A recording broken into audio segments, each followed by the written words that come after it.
Carlos Mario, ¿usted cuántos muertos tiene a sus espaldas? ¿Perdió la cuenta? No, es que nunca hago cuenta de eso porque creo que es muy tenebroso. Y de un momento a otro me fabricaron cargos de narcotráfico desde el 78. En el 78 yo solamente tenía 12 años de edad. El 95% de los sicarios y hombres partícipes del extinto cártel de Medellín están sin vida. Otros pocos siguen caminando sobre la faz de la tierra luego de haber ocasionado mal inimaginable. Unos en la cárcel, otros como pastores de iglesias. Luis Carlos Aguilar Gallego, alias El Mugre. Su apodo surge porque llamaba a sus colegas y compañeros de esa forma. ¿Qué hubo, mugre? La primera vez que se relaciona oficialmente a Luis Carlos con el narcotráfico fue cuando su nombre estuvo involucrado en la compra de un avión que tendría como objetivo la carga y transporte de cocaína en 1988. Pero se dice que El Mugre fue contratado por Escobar mucho antes y se convirtió en uno de sus escoltas de confianza. El capo necesitaba un hombre en moto que pudiera seguirlo a todos lados, siempre al lado de la ventana del conductor. Probó a muchos hombres y ninguno pudo seguirle el paso. Luis Carlos Aguilar, El Mugre, que era un experto conductor, fue el único que pudo pasar la dura prueba de Escobar, que entraba por las calles en contravía, a altas velocidades y sobre aceras y andenes. Según anécdotas de Popeye, El Mugre era el compañero de Escobar en el fútbol. Organizaba los partidos entre colegas en la Hacienda Nápoles y en la Catedral e incitaba a los otros sicarios a entrarle duro y quitarle la pelota al patrón sin miedo. Dentro del cártel, uno de los mejores amigos de El Mugre era Otoniel González, Otto. Otto era alguien amargado y con seriedad constante. El Mugre, por el contrario, siempre tenía una sonrisa en su rostro y era muy amable. No fumaba ni tomaba. De su infancia no se sabe mucho más, que proviene de una familia de muy pocos recursos. Su padre fue asesinado y su hermano desaparecido. Cuando Escobar comenzó a dar recompensas por el asesinato de policías y generales, El Mugre inició una oleada sangrienta a lo largo de todo el territorio cafetero. Luis Carlos Aguilar fue uno de los trabajadores de Escobar que se internaron junto a él en la cárcel La Catedral, y también fue mano derecha del narco a la hora de escapar de la misma. El paradero del Mugre es totalmente desconocido. Se cree que desde la fuga de La Catedral, Aguilar Gallego ha vivido en la clandestinidad, que las autoridades aún lo buscan por sus procesos pendientes. Pero existe un archivo periodístico de El Tiempo que informa que se entregó por segunda vez a las autoridades en 1992, y Popeye también lo afirma. El Mugre elude el atentado que le hace el bloque de búsqueda y los Pepes y se entrega de nuevo a la cárcel. Luego de sobrevivir 9 años en la cárcel de Itagüí, logró obtener libertad condicional y desapareció del mapa.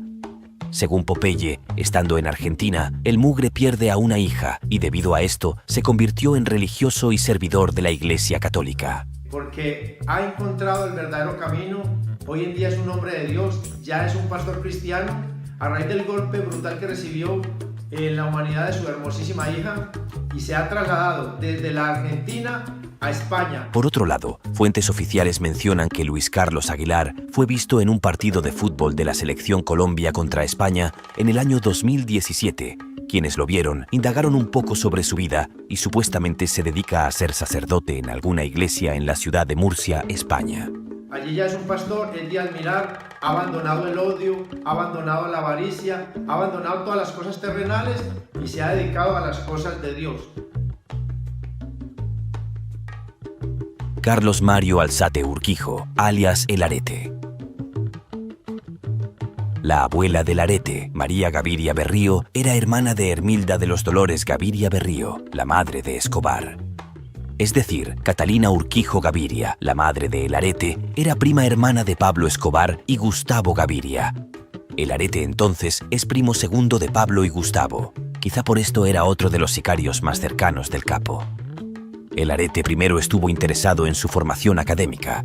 Luego de terminar su bachiller, comenzó la carrera universitaria de biología marina. Pero por falta de recursos, su madre no pudo seguir apoyándolo y le recomendó que trabajara con su primo, que para entonces estaba desarrollando sus movimientos sociales y su partido político Civismo en Marcha. Muchos allegados afirman que El Arete era alguien demasiado amable, atento y descomplicado. Su hermana, Ligia Urquijo, habría estado casada con el hermano de Pablo, Roberto Escobar, el Osito. Carlos Mario era subordinado del sicario icónico John Jairo Arias, alias Pinina. Y a su vez era el líder de un subgrupo de sicarios en la zona de Buenos Aires, Medellín. Participó en la mayoría de los atentados más sangrientos del cártel, como el atentado al avión de Avianca, el bus bomba al edificio del DAS, entre otros. A finales de julio, yo me autoincrimino y asumo la responsabilidad del atentado del avión de Avianca. Ese atentado era contra el que hoy es presidente César Gaviria. Su participación especialmente en el atentado contra el DAS está respaldada por la conocida leyenda de que fue él quien planeó enteramente el plan. Contrató a un habitante de calle para que manejara un bus repleto de dinamita, para que lo estacionara enfrente del edificio objetivo y una vez ahí, accionara la radio, que era en realidad el detonante de los cientos de kilogramos de explosivos.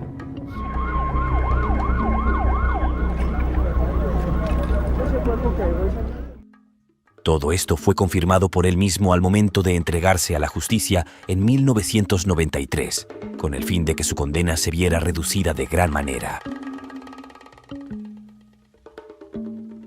A las 8 de la mañana llegaron a la fiscalía el Arete, 3 abogados y la fiscal Cruz Helena. El almuerzo fue pollo asado y el Arete invitó a todos, incluyendo a la fiscal.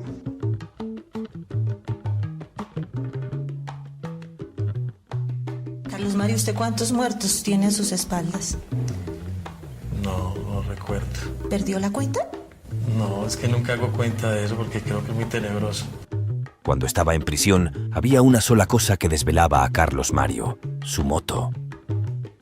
Luego de su entrega en 1993, en una de sus viviendas en Medallo, fue hallada una Harley Davidson que fascinó a las autoridades.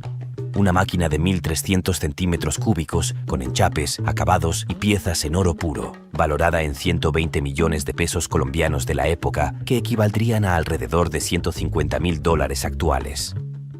El Arete estuvo negociando con las autoridades para poder conservar su moto y que no pasara a manos del Estado.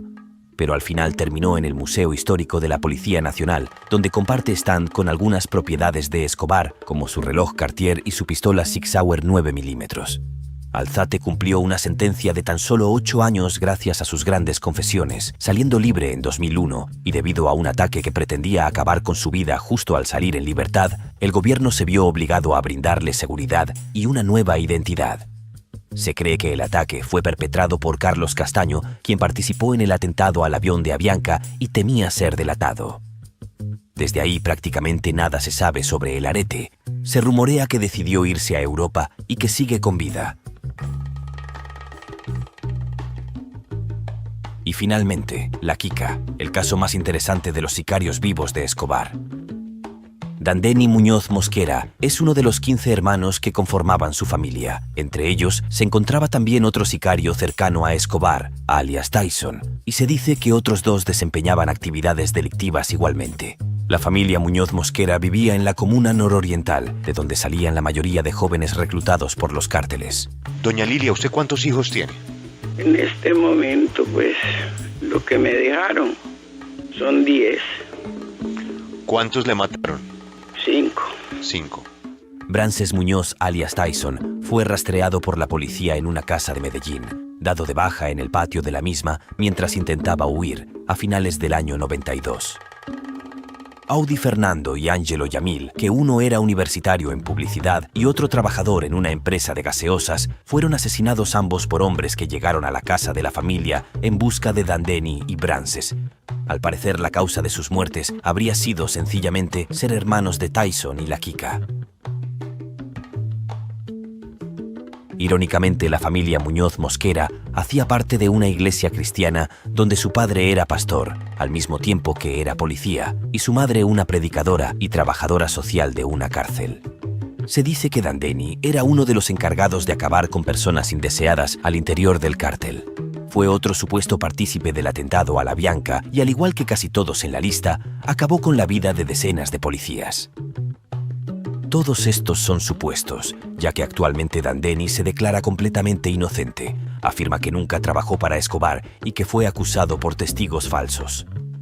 Señor Muñoz, pero usted hacía parte de la banda de Pablo Escobar. No, señor. ¿Perdón?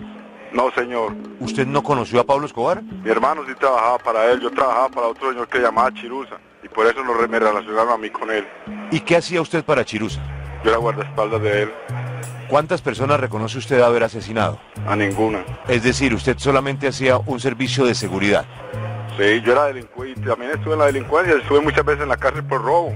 Su caso ha causado revuelo porque es la única persona condenada por el atentado al avión de Avianca, pero las investigaciones apuntan a que Dandeni no tiene nada que ver con dicho atentado. Nosotros presumimos que él no participó dentro del atentado del avión de Avianca. Encontramos que él no era explosivista en el cartel de Medellín. Encontramos que él no era una persona muy cercana a Pablo Escobar. La Kika fue capturado por autoridades colombianas en 1989, pero se dio a la fuga por segunda vez en el 91. Yo me volé de la cárcel en Bogotá, mi hermano me ayudó a volarme de la cárcel y mi hermano me dijo, váyale para Estados Unidos que lo van a matar aquí. Mi hermano me ayudó y sacó papeles falsos y me mandó para acá. Dandeni escapó a Estados Unidos, llegó a Los Ángeles y allí abordó un avión a Nueva York con un nombre falso. Ahí, durante un tiempo, se sintió libre como nunca antes. Podía caminar por las calles sin problemas y hasta jugar fútbol. Pero Dandeni siguió delinquiendo. Porque eso es lo que yo hacía, yo era delincuente. Pero gracias a Dios me arrestaron y ya se terminó eso. Terminó siendo arrestado por las autoridades norteamericanas y cuando descubrieron que era un sicario buscado en Colombia, fue condenado 6 años por portar documentos falsos. Ellos no tenían ninguna acusación contra mí. Y como tenía una cédula falsa, por eso me acusaron y me condenaron a 6 años. Estando en esa cárcel de castigo, volvieron y me trajeron nuevamente para Nueva York. Y me dijeron que si yo no les ayudaba a encontrar a Pablo Escobar, que se acaba de volar de la cárcel, me iban a condenar por otros delitos muy graves, que me podían dar la pena de muerte o dejarme por vida en la cárcel. Yo les dije que por qué, si yo no había cometido ningún delito.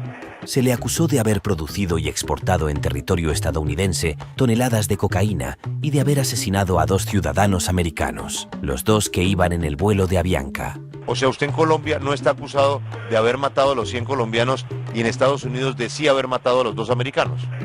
Eso es algo muy ilógico, imagínense.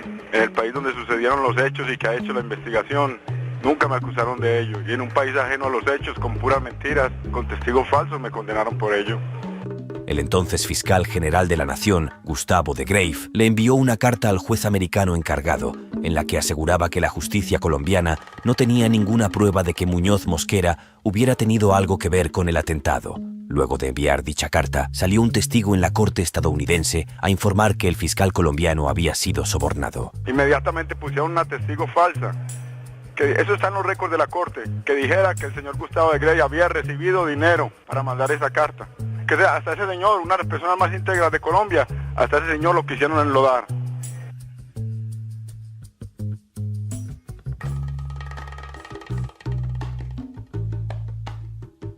Hasta hace poco no había esperanza para Dandeni. Hace poco cuando algunos abogados surgieron entusiasmados por ayudar a la familia Muñoz. Pues, luego de que el sobrino de Escobar también afirmara que Dandeni no tuvo nada que ver con el atentado y que el verdadero responsable vivo sería Roberto Escobar Gaviria, el Osito, el rango de testimonios y posibles pruebas a favor de Dandeni ha aumentado y tomado fuerzas. Pero usted tiene que reconocer que usted no es un angelito, ¿no? Yo lo reconozco, señor, yo sé eso. Yo sé que yo obré mal, eso lo reconozco yo. Pero yo creo que uno debe pagar por lo que uno hizo, uno no debe pagar por lo que otra persona hizo. ¿Quién puso la bomba? Yo no sé, señor.